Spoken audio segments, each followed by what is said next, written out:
Friends, welcome to our channel Satya GS classes. तो चलिए start करते हैं। आज की जो हमारी क्लास है ये करंट अफेयर्स की क्लास होगी और इसमें हम जनवरी 2026 की जो क्रॉनिकल मैगजीन है उसको कवर करेंगे। इस मैगजीन में नवंबर 2025 की घटनाएं दी गई हैं, तो ये बात याद रखना, ये जो घटनाएं हैं ये नवंबर 2025 की हैं। सबसे पहले हम राज्य समाचार को शुरू करेंगे। राज्य समाचार में हम डिस्कस करेंगे उत्तर प्रदेश को।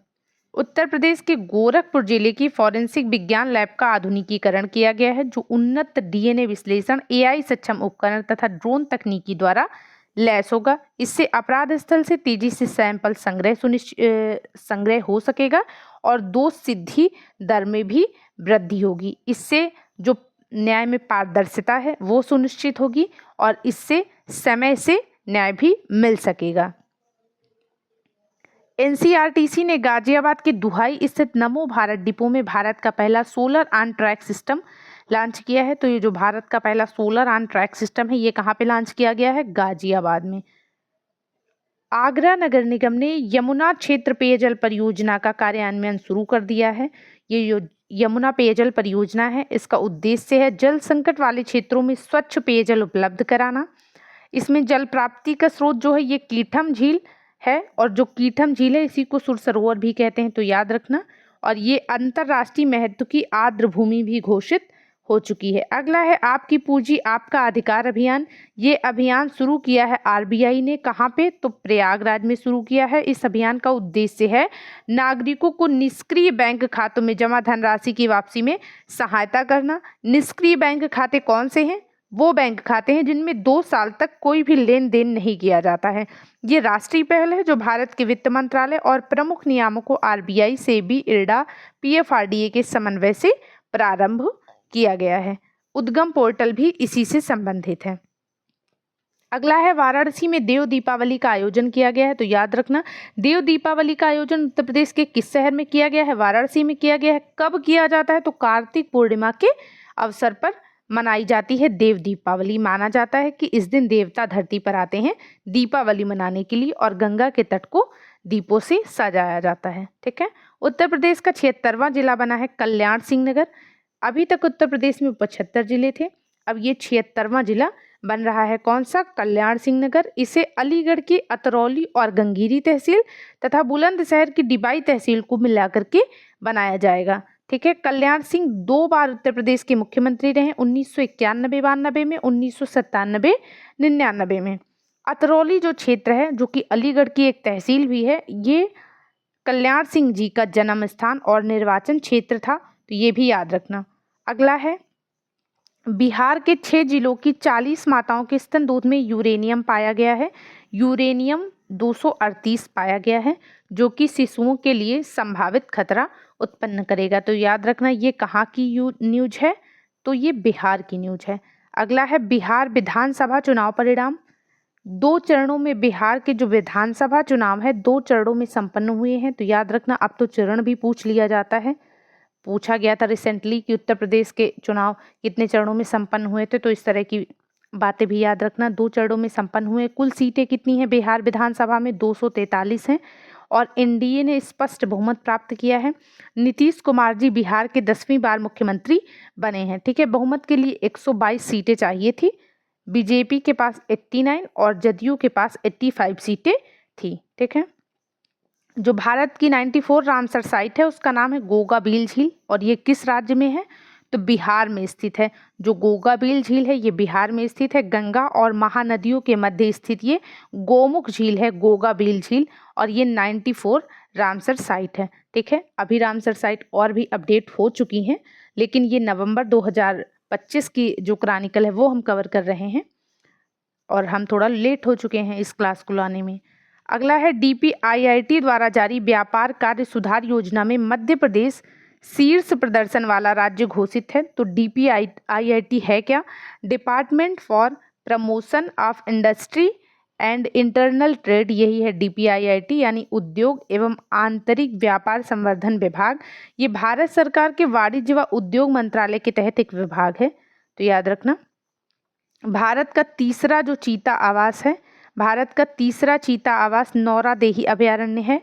कहाँ पे है? मध्य प्रदेश में स्थित है। भारत का जो पहला चीता आवास है ये कूनो राष्ट्रीय उद्यान है, 2022 में बना। जो दूसरा चीता आवास है ये गांधी सागर अभयारण्य है। कब बना? 2024 में।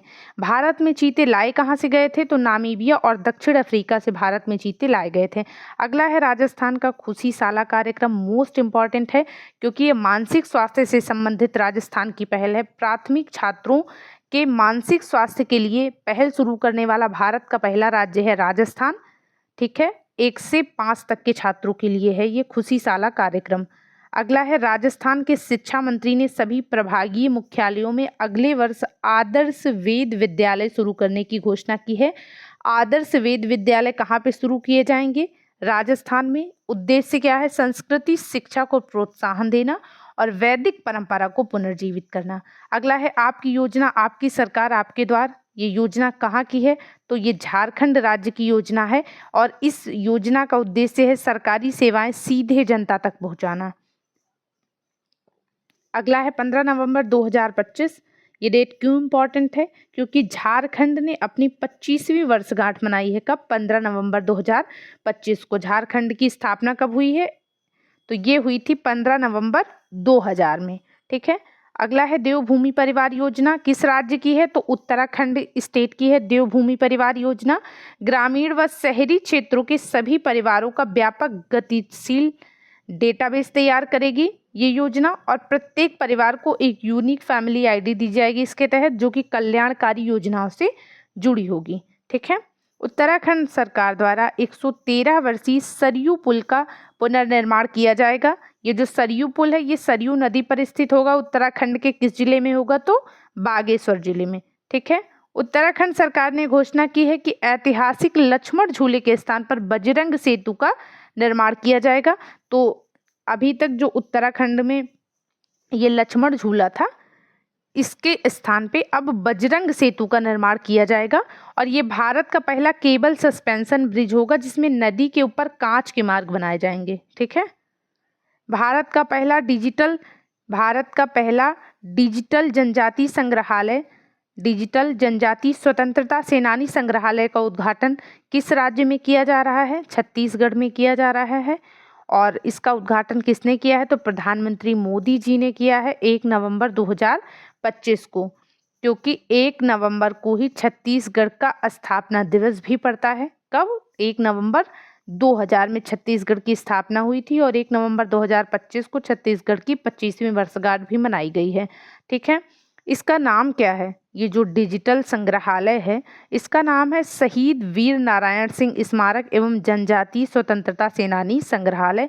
ये जो शहीद वीर नारायण सिंह है इनको 1857 में फांसी दी गई थी। 1857 में क्या हुआ था आप सब जानते हैं।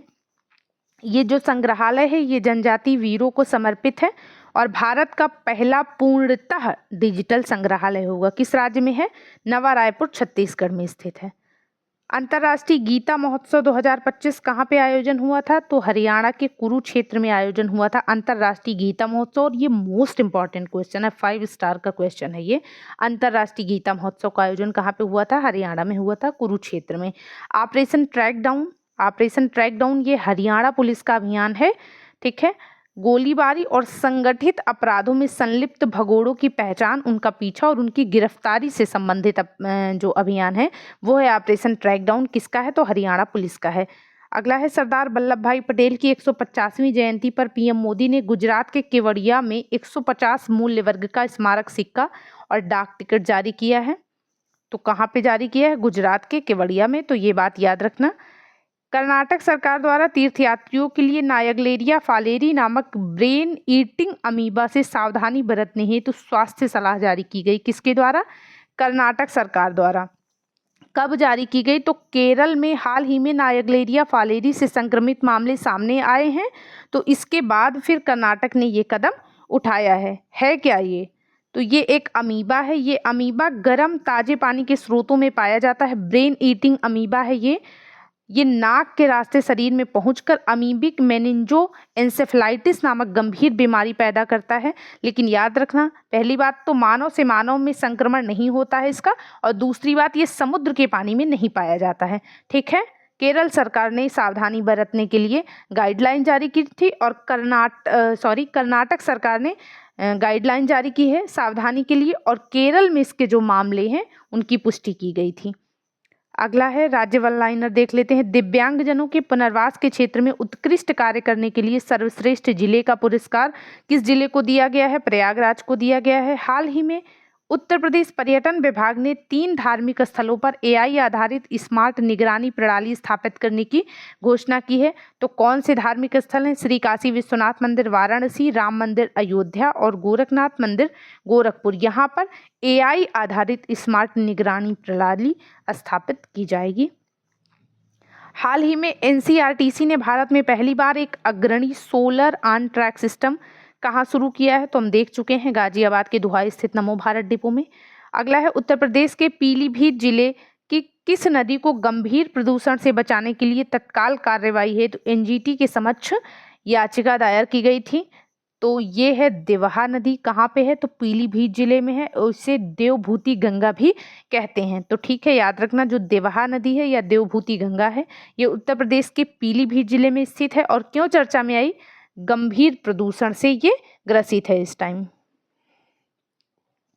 हाल ही में NTPC के राष्ट्रीय ऊर्जा प्रौद्योगिकी अनुसंधान गठबंधन यानी नेत्रा द्वारा विकसित भारत की पहली 3 मेगावाट घंटा क्षमता वाली वेनेडियम रेडॉक्स फ्लो बैटरी का उद्घाटन कहाँ किया गया है? उत्तर प्रदेश के ग्रेटर नोएडा में। किसके द्वारा? तो NTPC के द्वारा। 3 से 5 नवंबर 2025 तक भगवान बुद्ध के पवित्र अवशेषों को आम जनता के लिए कहाँ प्रदर्शित किया जाएगा? वाराणसी के सारनाथ में। और कहाँ पे? मूलगंध कुटी बिहार में। तो याद रखना, पहली बात तो वाराणसी याद रखना, वाराणसी के सारनाथ में, मूलगंध कुटी बिहार में इसको प्रदर्शित किया गया है। उत्तर प्रदेश सरकार ने सामान्य व्यावसायिक अपराधों को अपराध मुक्त करने के उद्देश्य से किस अध्यादेश को मंजूरी दी है? उत्तर प्रदेश सुगम्य व्यापार प्रावधानों का संशोधन अध्यादेश 2025 को। अगला है, बिहार के किस जिले में राज्य का पहला आदिवासी संग्रहालय बनाने की घोषणा की गई है? तो बिहार के कैमूर जिले में। बिहार कैबिनेट ने भारत का पहला पावन म्यूजियम बनाने की घोषणा कहाँ की है? तो करबिगहिया पटना में की है। अगला है, और मोस्ट इम्पॉर्टेंट है ये, 6वें राष्ट्रीय जल पुरस्कार 2025 में जल संचयन में नवाचार के मामले में बिहार का कौन सा जिला पहले स्थान पर है? तो नालंदा है, और दूसरा कैमूर और रोहतास। बट ये BPSC के लिए इम्पॉर्टेंट होगा, हमारे लिए बस इतना ही ठीक है कि जल संचयन में नवाचार के मामले में बिहार का जो नालंदा जिला है वो पहले स्थान पे है। ठीक है। नवंबर 2025 में मखाना उत्पादन में उत्कृष्ट कार्य के लिए 2022-23 का जीनोम सेवियर कम्युनिटी अवार्ड से किसे सम्मानित किया गया? तो मिथिलांचल मखाना उत्पादक संघ पूर्णिया को इससे सम्मानित किया गया है। और ये मोस्ट इम्पॉर्टेंट, इसमें हमने स्टार बना के रखा है, बहुत इंपॉर्टेंट क्वेश्चन है। 6वें राष्ट्रीय जल पुरस्कार 2025 में किस राज्य को सर्वश्रेष्ठ राज्य का पुरस्कार मिला है? तो महाराष्ट्र को मिला है सर्वश्रेष्ठ राज्य का पुरस्कार, और दूसरा राज्य है गुजरात और तीसरा है हरियाणा। अगला है, जनजातीय समुदायों पर केंद्रित जीनोम अनुक्रमण परियोजना शुरू करने वाला भारत का पहला राज्य कौन सा है? गुजरात है। जीनोम अनुक्रमण परियोजना कहाँ की है? गुजरात की परियोजना है। राज्य की सभी कामकाजी महिलाओं के लिए प्रतिवर्ष 12 दिन का सवेतन मासिक धर्म अवकाश अनिवार्य करने वाला भारत का पहला राज्य बन चुका है। कौन सा? कर्नाटक। केंद्रीय वित्त मंत्री निर्मला सीतारमण ने भारत के पहले नदी टर्मिनल का उद्घाटन कहाँ पे किया है? तो ब्रह्मपुत्र नदी पर किया है। कहाँ पे? गुवाहाटी में। संशोधित भारत नेट परियोजना को पूरी तरह से लागू करने वाला भारत का पहला राज्य कौन सा बन चुका है? पंजाब बन चुका है। भारत की पहली महिला वेलनेस ऑन व्हील्स पहल किस राज्य ने शुरू की है? तमिलनाडु राज्य ने शुरू की है। महिला वेलनेस ऑन व्हील्स पहल किसकी है? तमिलनाडु की है। आवारा कुत्तों के टीकाकरण, नसबंदी और पुनर्वास के लिए सहजीवन परियोजना किसने शुरू की है? गुवाहाटी ने। तो पहली बात, सहजीवन परियोजना कहाँ की है? तो गुवाहाटी की है। दूसरी बात है, जो सहजीवन परियोजना है ये आवारा कुत्तों के टीकाकरण, नसबंदी और पुनर्वास से संबंधित है। नवंबर 2025 में किस राज्य सरकार ने जलीय कृषि और ग्रामीण अर्थव्यवस्था को बढ़ावा देने के लिए रोहू मछली को राज्य मछली घोषित किया है? रोहू मछली को राज्य मछली पंजाब ने घोषित किया है। तो याद रखना, किसने? पंजाब ने। भारत के किस पूर्वोत्तर राज्य ने प्रत्येक जिले में एक वृद्धाश्रम स्थापित करने की योजना की घोषणा की है, तो उसका नाम है नागालैंड। जो नागालैंड राज्य है ये प्रत्येक जिले में एक वृद्धा आश्रम स्थापित करेगा। अगला है सैटेलाइट आधारित इंटरनेट सेवाओं के लिए स्टारलिंक के साथ साझेदारी करने वाला भारत का पहला राज्य कौन सा है, तो वो महाराष्ट्र है। पहली बार क्लाउड सीडिंग का सफल ट्रायल किसने किया है, तो दिल्ली सरकार ने किया है। महाराष्ट्र सरकार द्वारा औरंगाबाद रेलवे स्टेशन का नाम बदला गया है, क्या नाम रखा गया, तो छत्रपति संभाजीनगर रेलवे स्टेशन कर दिया गया है। अब हम राष्ट्रीय घटनाओं को देखेंगे। पहली है पीएम मोदी ने तेलंगाना के हैदराबाद में सफरान एयरक्राफ्ट सर्विसेज इंडिया सैसी का उद्घाटन किया है। ये भारत को वैश्विक एमआरओ हब बनाने में मदद करेगा। ये जो सैसी है ये भारत को वैश्विक एमआरओ हब बनाने में मदद करेगा। ठीक है, एम से होता है मेंटेनेंस, तो याद रखना। अगला है वर्ल्ड स्किल्स एशिया प्रतियोगिता 2025 चीनी ताइपे में आयोजित होगी। भारत पहली बार इसमें भाग ले रहा है। 23 प्रतियोगी और 21 विशेषज्ञ इसमें शामिल होंगे और भारतीय दल का नेतृत्व एनएसडीसी द्वारा किया जाएगा। एनएसडीसी यानी नेशनल स्किल डेवलपमेंट कारपोरेशन द्वारा। ठीक है, अगला है छठा राष्ट्रीय जल पुरस्कार एवं जल संचय जन भागीदारी पुरस्कार। ये बहुत इंपॉर्टेंट है। ठीक है, इसमें चाहे स्टेट हो चाहे डिस्ट्रिक्ट हो सारे इंपॉर्टेंट है।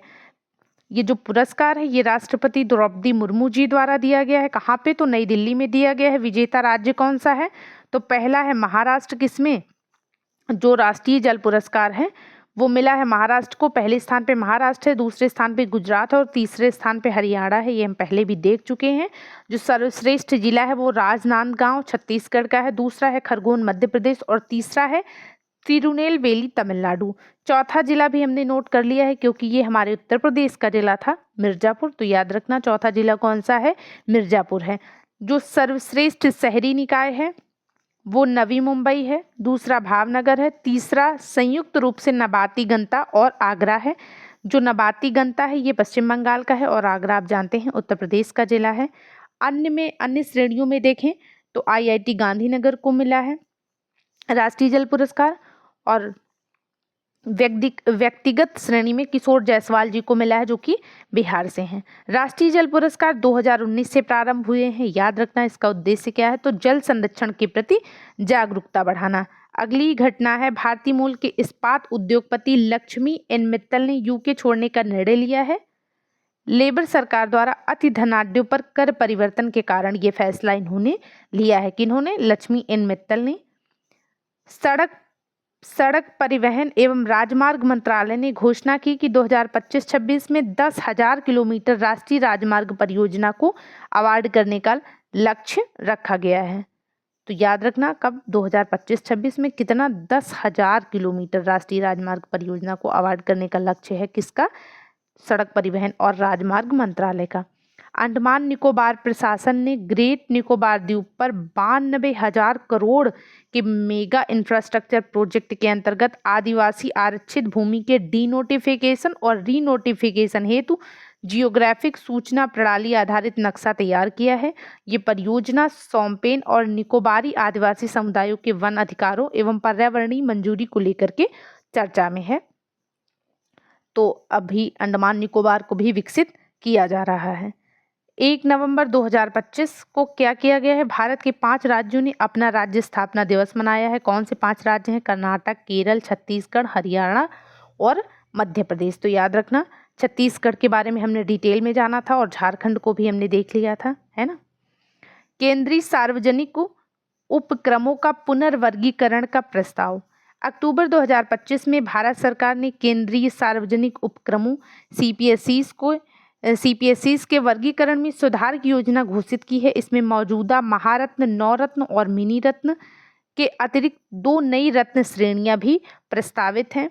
इसके लिए कैबिनेट सचिव टीवी सोमनाथन की अध्यक्षता में 10 सदस्यीय समिति गठित की गई है।